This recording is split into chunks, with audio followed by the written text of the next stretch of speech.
Siria está aquí, a 8 horas de avión de España. Es la mitad de grande y su población se concentra aquí. ¿Por qué? Porque toda esta zona es un enorme desierto, pero un desierto muy importante. Tiene 1/3 de las reservas de petróleo del mundo y también de gas natural. Según algunos, el nuevo petróleo. Para sacarlo de aquí y llevarlo a Europa, hay que rodear toda esta península y salir por el canal de Suez. Como te puedes imaginar, aquí te cobran. Pero hay otra manera más fácil, la línea recta. El que controle estas tuberías las puede abrir y cerrar, como un grifo. Si no pagas, no hay petróleo, ni gas. Esta región es increíble. La civilización en el planeta empieza en 3 sitios y este es uno de ellos.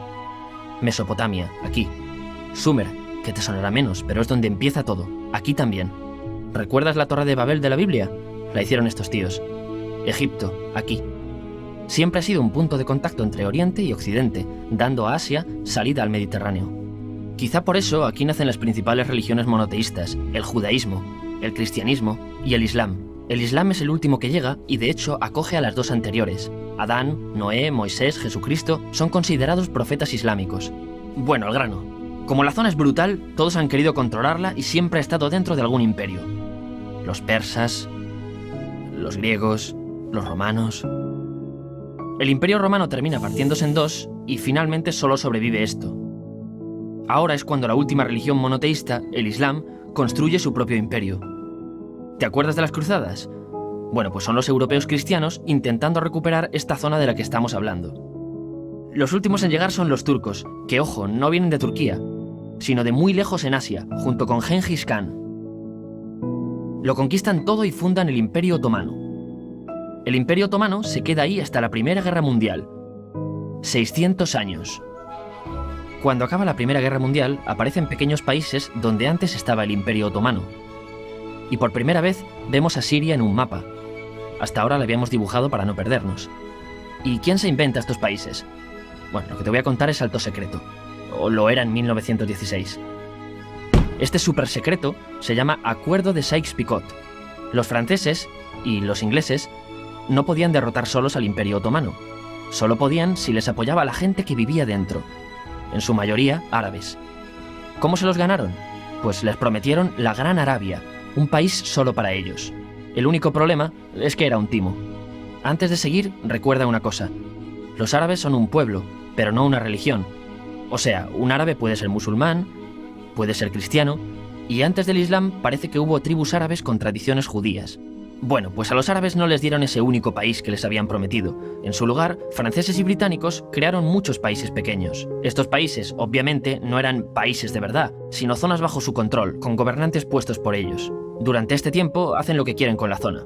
Recuerda que hay petróleo. Siria, aunque no tiene grandes reservas, tiene fácil salida al mar. Y Francia, que es la que se ha quedado con Siria, se lo da a compañías extranjeras.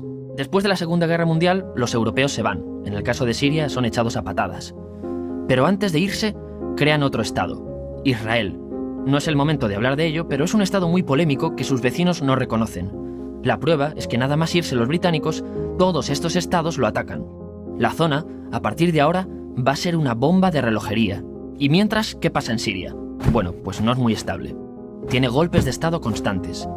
En esa época, aparece en Siria una ideología que se hace con el control y se expande por el mundo árabe, el Ba'ath. Esta ideología mezcla el antiguo sueño de una sola nación árabe con ideas socialistas. Y algo muy importante, es laica, o sea que no es religiosa. Siria se llega a unir con Egipto, un país con el que no tiene frontera. Pero no es algo raro, muchos de estos países intentan hacerlo también. Como recordarás, a esta gente se le había prometido un solo país y las ganas las seguían teniendo. Pero la unión falla. En este tiempo, Egipto les convence para nacionalizar el petróleo. En Siria, Al-Assad, el padre del Assad de ahora, se convierte en jefe del estado Ba'ath. En Irak, también Ba'ath, comienza a ganar fuerza Saddam Hussein.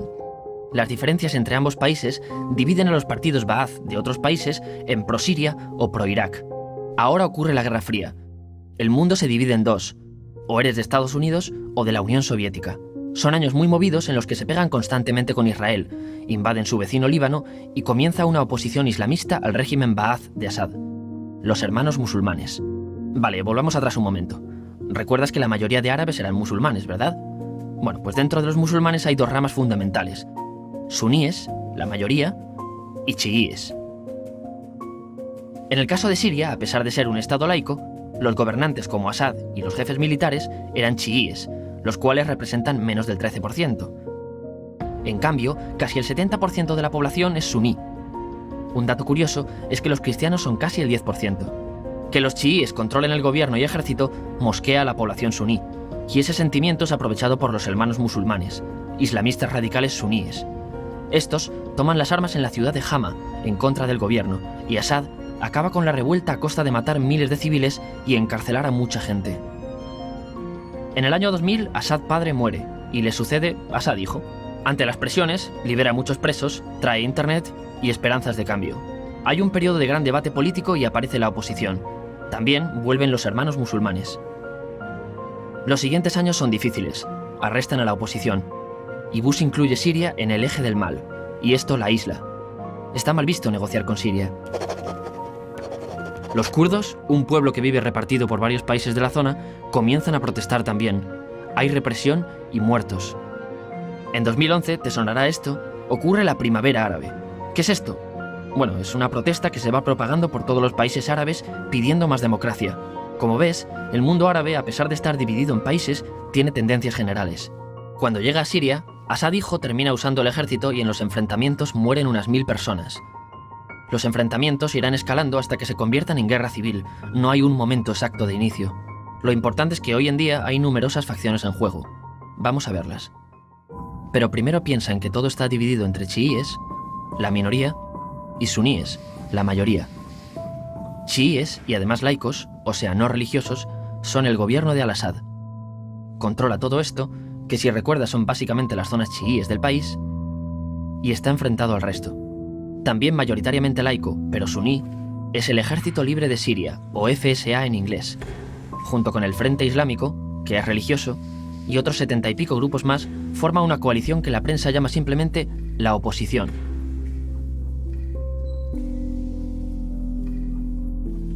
También suníes e islamistas, pero radicales, son Al-Nusra, llamados Al-Qaeda en Siria porque son básicamente eso, Al-Qaeda en Siria. Otros islamistas radicales son el ISIS o Estado Islámico. Salen de Al-Qaeda en Irak, controlan la mayor parte de Siria e Irak y se han hecho famosos por sus atrocidades. Su objetivo teórico impacta a muchos. Es un Estado Islámico a lo largo de Asia, África y Levante. Aunque a ti ya te suena, ¿verdad? En naranja tenemos al pueblo kurdo, que recordarás porque el presidente Al-Assad lo reprimió, al igual que gobiernos de países próximos también lo hacen. Ahora controlan militarmente esta zona. Antes de terminar, repasemos los apoyos internacionales a fecha de octubre de 2015. Las fuerzas de Al-Assad son apoyadas por Rusia, que ya tenía base militar en el país antes del conflicto, Irán y China.